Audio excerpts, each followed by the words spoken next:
पंकजा मुंडेंच्या मंत्रिपदासाठी मोदींकडे शिफारस करेल। मोदी शहांशी माझी चांगली जवळीक असं अजित पवारांनी म्हटलं। बीडच्या सभेत अजित पवारांनी हे आश्वासन दिलंय। कार्यकर्त्यांना जोमाने कामाला लागण्याच्या सूचनाही या दरम्यान देण्यात आल्या।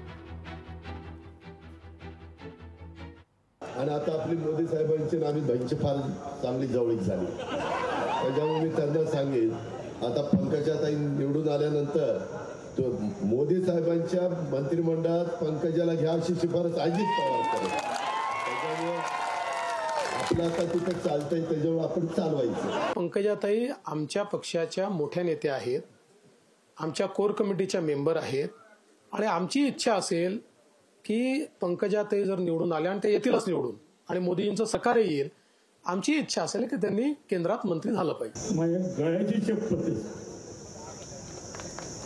महाराजांची शपथ तुम्हाला सांगतो, कोणी पण काय म्हणलं ना, प्लीज शपथ सांगतो, तिला देणार नाही काय न्यू माझ्या बरोबर मी राजीनामा देतो आणि तिथून निवडून आणतो, मग बघतो तुमचं। लोकशाही मराठी ऐका, पहा, जागरूक रहा।